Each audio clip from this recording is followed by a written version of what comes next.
picture. Where is that picture? And that is why the Mlembe Nation are not certified. Tulipoteza mtu shujaa anaitwa Jacob Juma.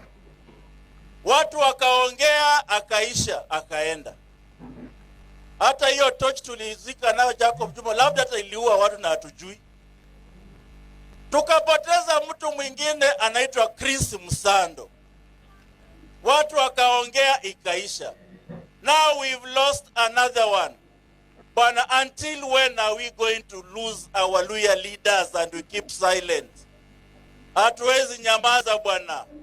Wanasema when they came for the Pharisees, you kept quiet.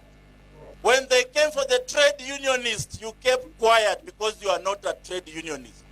Until they came for you and it was late, nobody could stand for you.